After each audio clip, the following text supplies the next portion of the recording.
you won't say that you have been manipulative, you have been cunning, you have been, you know what I'm saying? You won't say that part. You won't say that could fit you too.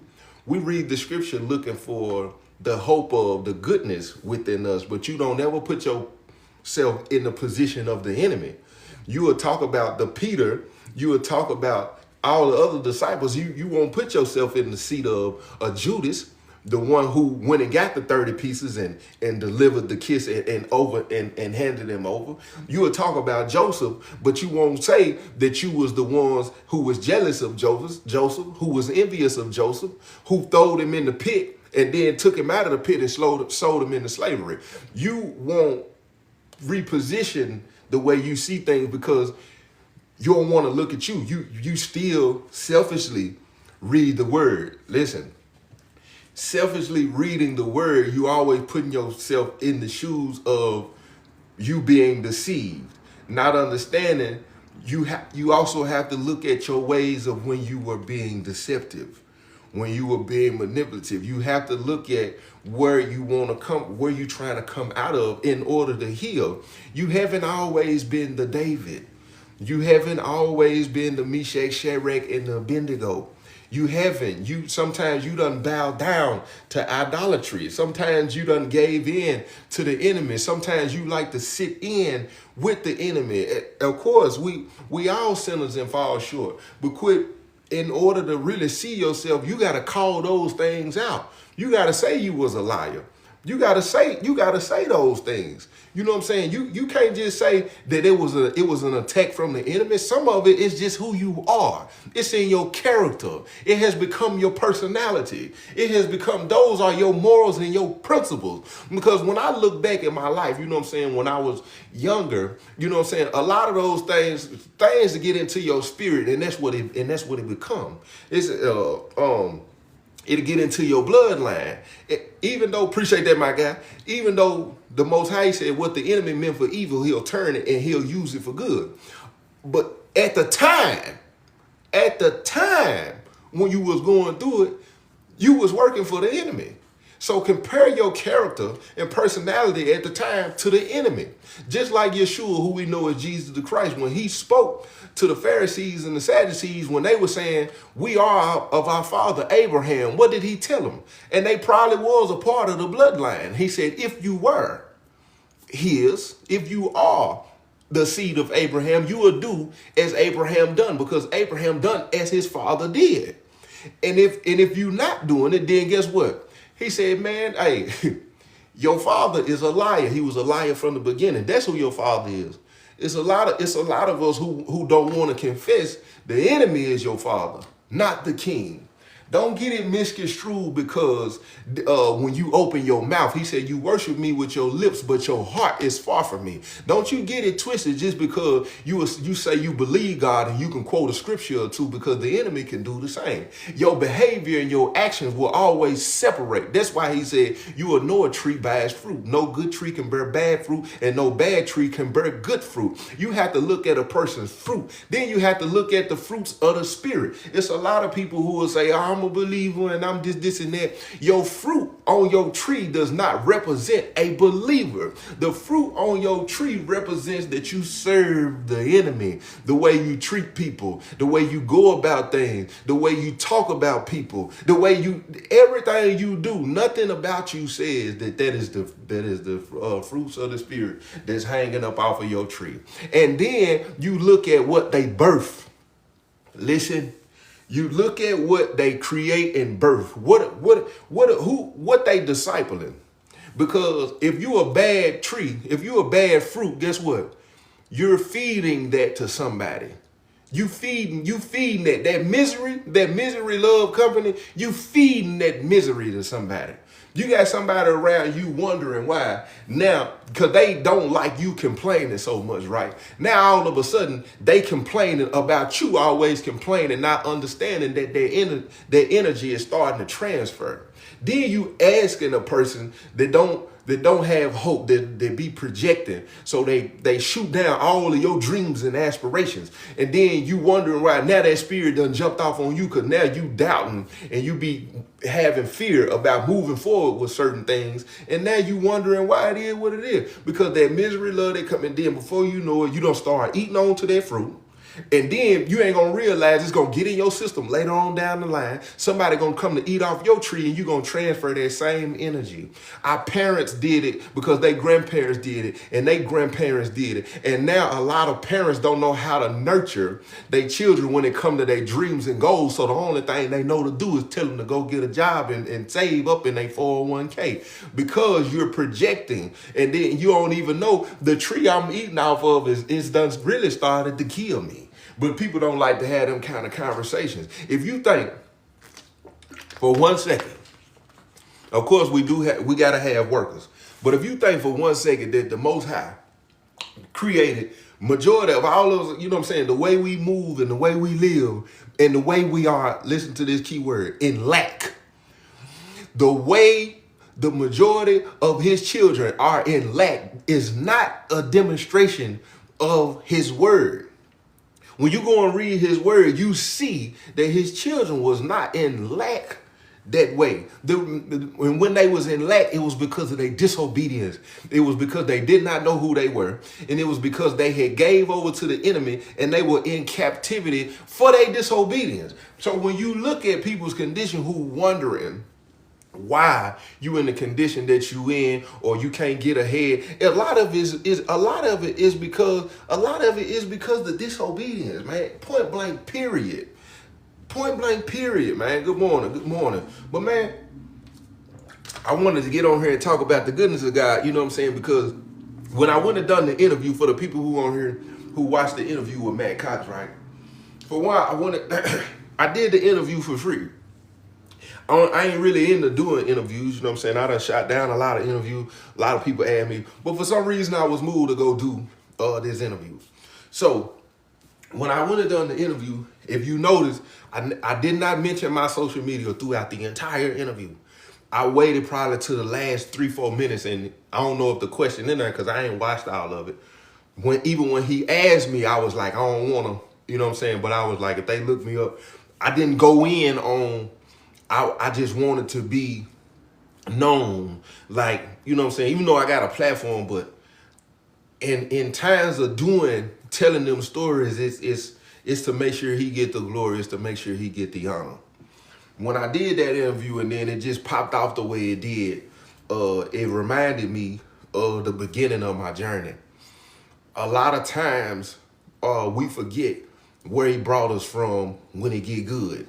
So that's what I wanted to really get on. A lot of times we forget where he brought us from when it get good, and then we end up in another predicament where he got to bring us out again.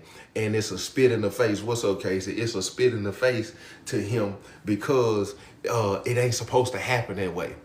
You're not supposed to be in your mind thinking this good only gonna last for so long when you connected to the King. But some of us have been conditioned to think that way because things be so up and so down, and so up and so down. It feel like a seesaw. But then you watch people who live in the world continue to just ball out and have all of this access to stuff and all of this financial freedom and all of this peace. You know what I'm saying? I'm talking about the ones who really do got the peace, because there's a lot of people who got it who don't have the peace. A lot of times you get the Most High bring you out of things, and then you forget that you was seeking him. You forgetting that you was going to him for guidance. You forgot that you was going for him for knowledge, wisdom, and understanding.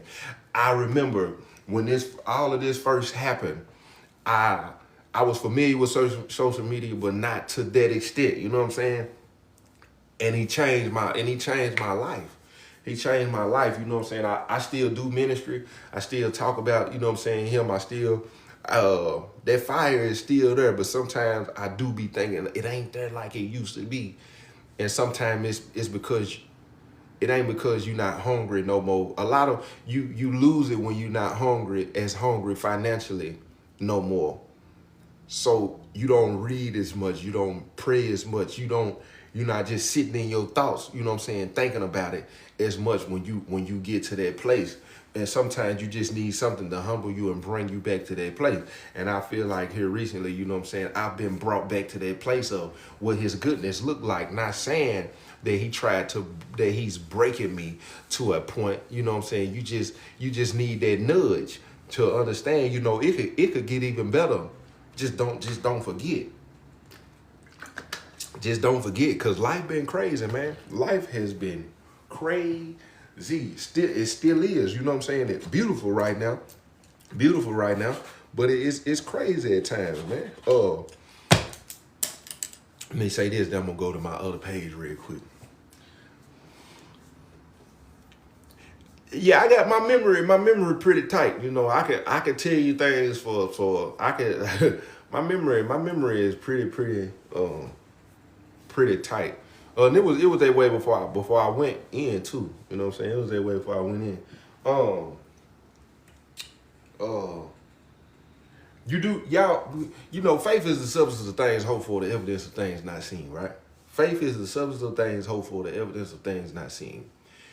A lot of us don't have the faith that we say we do because, for one, we surrounded by people who are not built up on, what's up, Makai? We surrounded by people who are not built up in faith. If you surrounded by people who are not built up on faith, I don't even know how you expect to be encouraged, poured into, and comforted. Because if you thinking you can operate on faith around people who do not have it, it just ain't gonna happen, because they gonna talk you out of what it is you believe before you talk them into believing what it is that you capable of doing.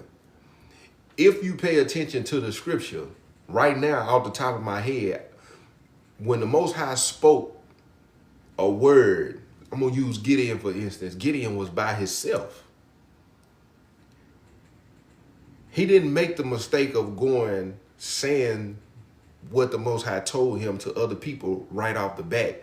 He made the mistake of getting people who was not meant to go, which is a whole nother conversation. Because the Most High can build up your faith, and then you can go and get people who are not meant to go, and that's going to affect the mission.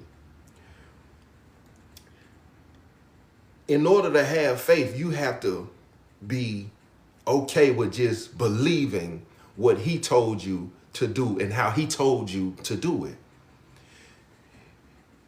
In order to build that up, you're going to have to go read his word to help build that up, to pray on that and build that up, or you're going to have to be around other people who believe.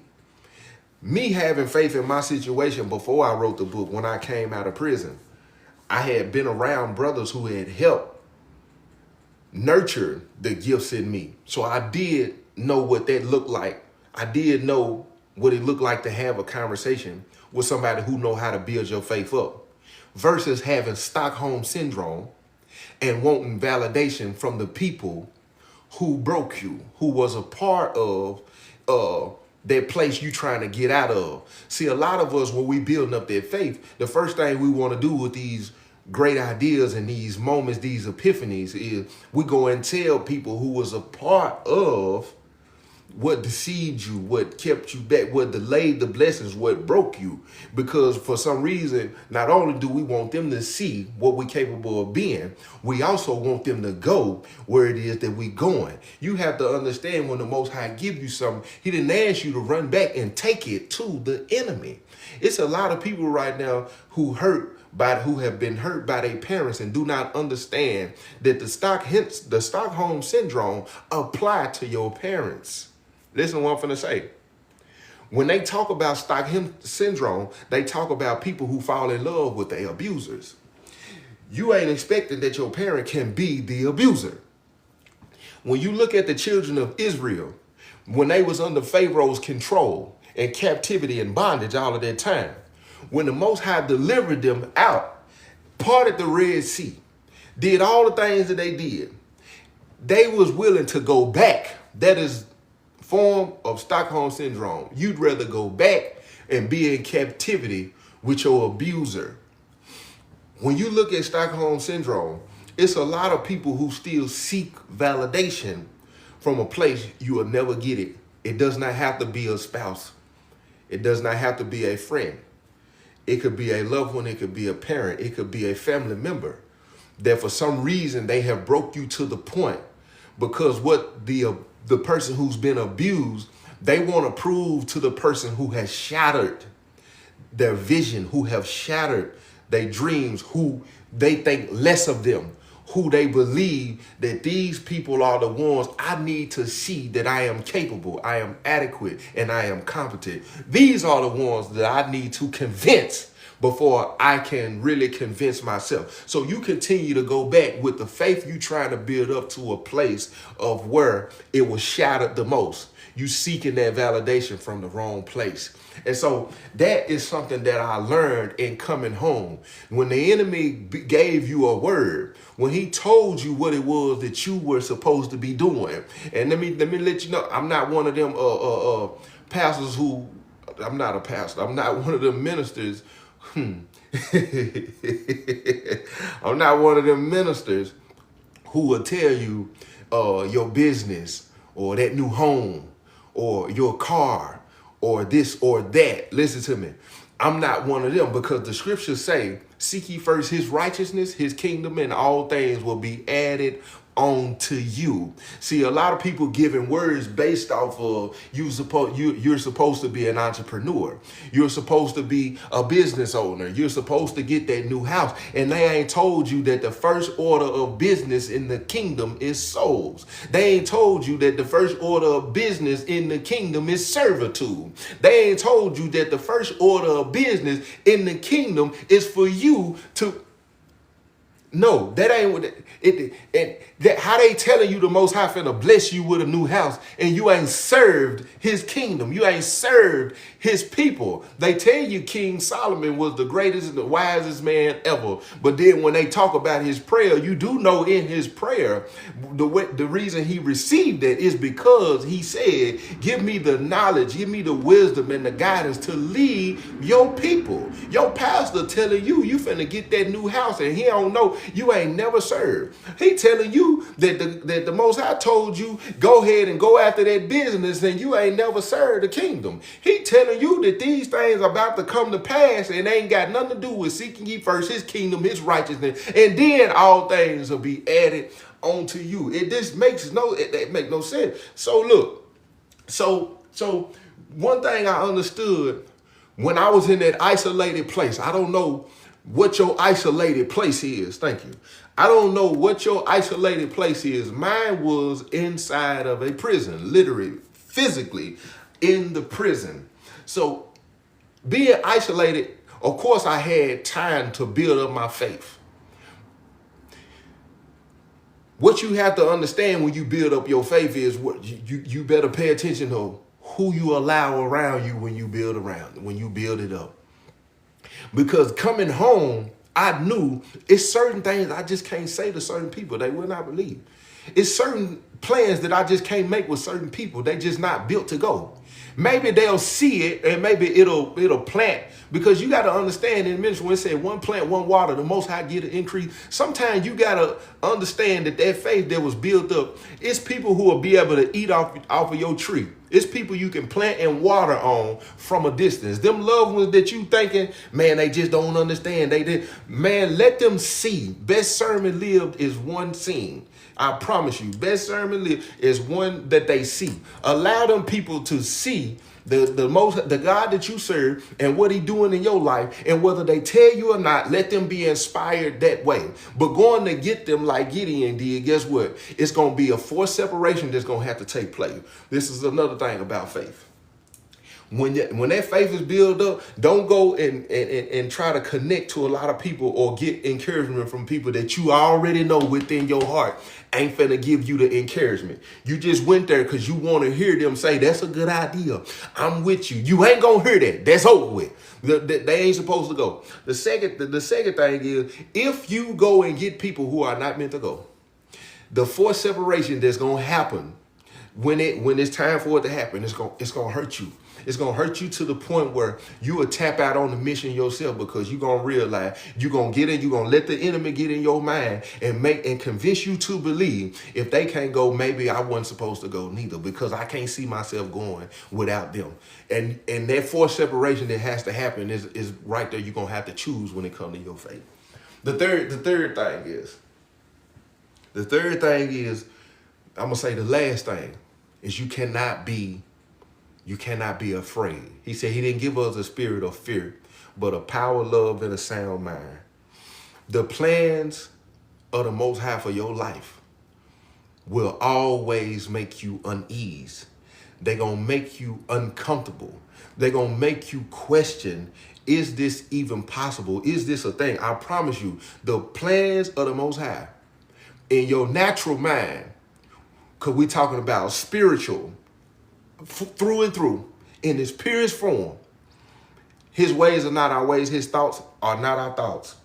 Dang, I don't. His thoughts are not our thoughts. So if you think it for 1 second that when you hear the plan that it's going to make any sense to you, you might feel like you don't have the resources. You might feel like you don't have the information. You might feel like you ain't got the knowledge.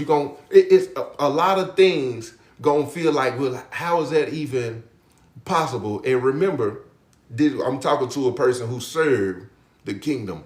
I'm not talking to a selfish person who just treat the Most High as a genie, as if you're supposed to receive all the blessings and it ain't got nothing to do with you serving him.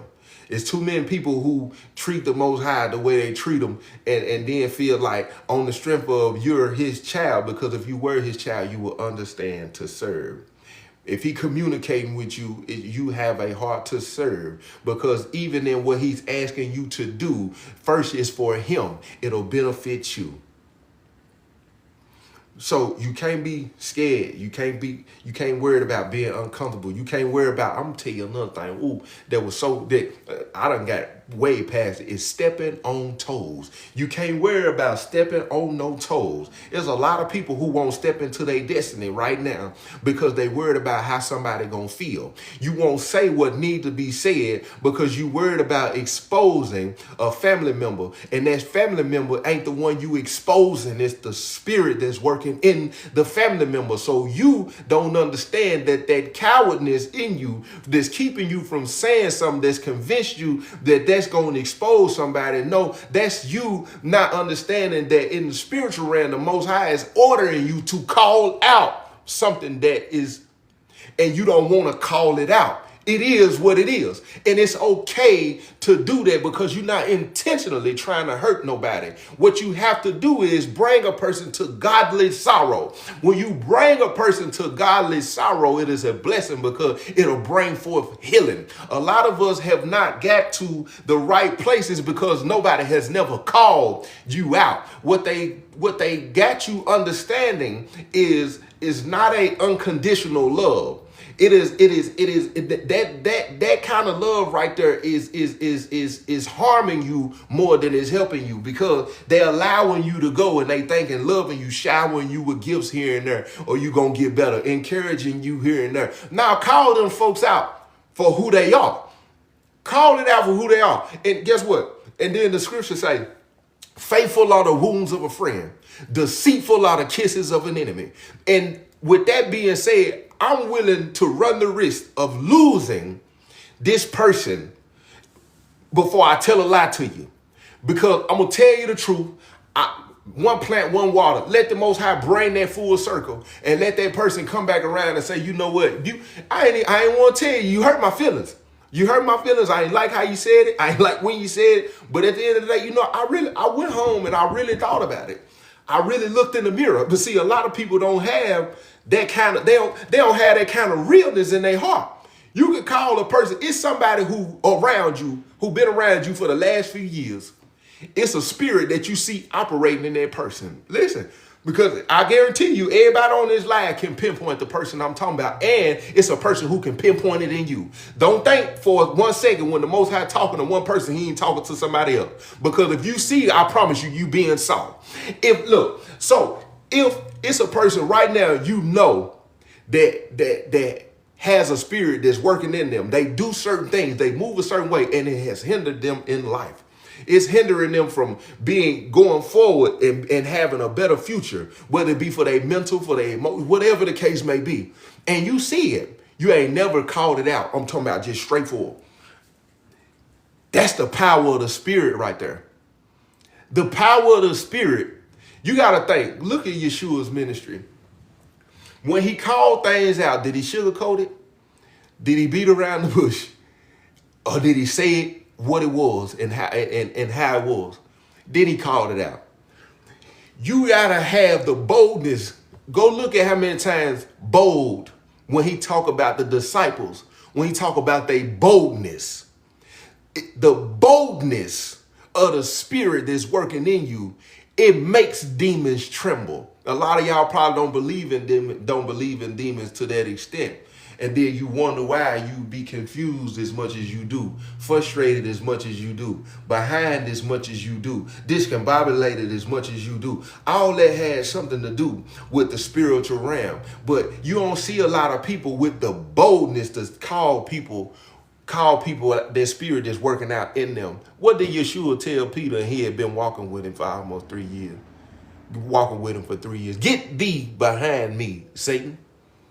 Imagine how Peter felt at the time for, for the king to basically tell him, after he saw him deliver spirits out of people, after he's seen certain things and been taught certain things concerning spiritual warfare, the very person who you walking with in spirit, full and full. He said, we have a high priest who was tempted at all points, yet still without sin. This is somebody who done walked. I'm talking about heavy. You thinking, oh, if he heavy, I'm heavy. And then the minute of you tried to get in the way of the Most High plan, look, get thee behind me, say. Just imagine how they felt of thinking it couldn't have been you under attack from a spirit. How many times have you called somebody out boldly? How many times have you heard somebody, listen, going back to faith, in having faith, you can't repeat certain things to people who are not equipped to walk on this faith walk. In the moment right there, he had already told him his plan was to go to the cross. That is the will of the Most High. It's a lot of people who build up their faith, have heard the will of their life from the Most High, and go talk to people who tell them, that ain't. You ain't told them folks not one time, get thee behind me, Satan. You ain't said nothing. I feel where you coming from. Dang, you know what? I ain't even think about it that you ain't told them folks one time, you wrong. God said that spirit working in you, you ain't help free nobody. Call them folks out what it is.